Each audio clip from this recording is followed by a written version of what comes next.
Good afternoon, everyone. This is a conversation with John Hickman, who runs Primitive Ways channel on YouTube, on how to get to a tree line to look for cover, maybe hit a structure and look for something to be able to help you forage for food or prepare some cover for yourself once you get to the tree line. We're on the moors in the UK, down near Totnes. Enjoy the visuals, enjoy the conversation.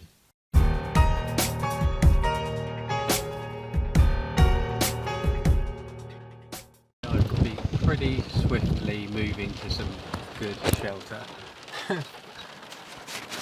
Like, you'd have to, there's just massive vast spaces where there's no shelter, there's not a lot of debris. Like, obviously if you were really stuck, you'd literally just use whatever you can find, but you just literally have to just keep moving until you actually find somewhere where there's, shelter, decent shelter, and ideally looking for somewhere where there's shelter, water, and then when you can start to see diverse foliage in the ahead, then there's going to be some sort of wild food and stuff there as well. But no, I'd just be like wanting to get across that kind of landscape pretty quickly, stay nice and warm because you're moving quick, and just to get somewhere where there's diversity of vegetation, water and shelter. Because if you got to that tree line over there, you could definitely knock down a few branches and start everything in that process really quick. Yep. Versus using these bushes here. Yeah, definitely. Yeah, I mean those trees specifically as well, like you just whip some of those lower side, there'd be loads of dead lower side branches all over the floor, and all the debris off it. That'd save your life, those trees.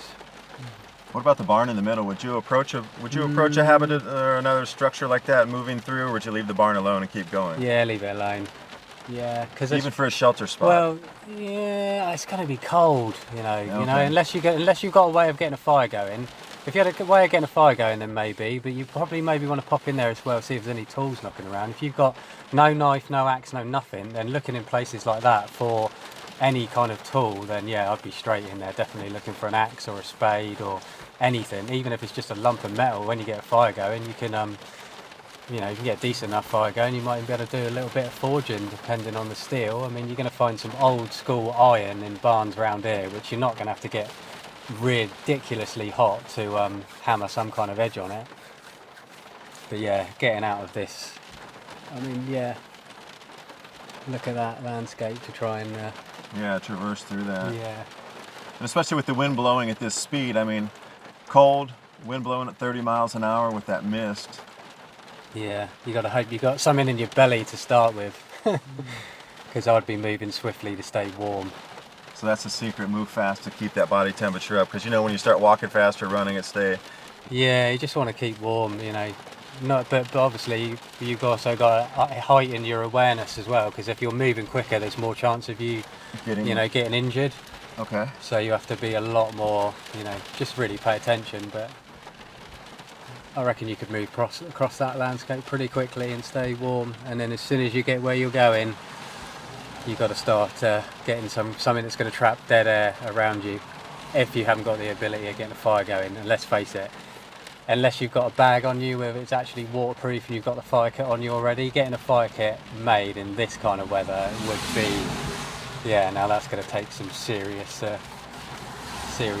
skill. Or sometimes you just have to go, there's no way I'm going to get a fire going because the wood is just absolutely soaked.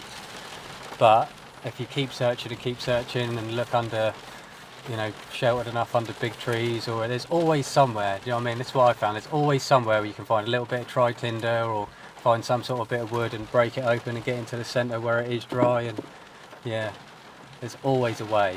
And that's actually the bit I love. I love that when you're trying to figure out something and you've only got limited things around you, that's the bit that I enjoy, is that like spontaneous, intuitive intelligence that comes in, and it's like, right now there will be a way. I don't give in, they've got to find a way.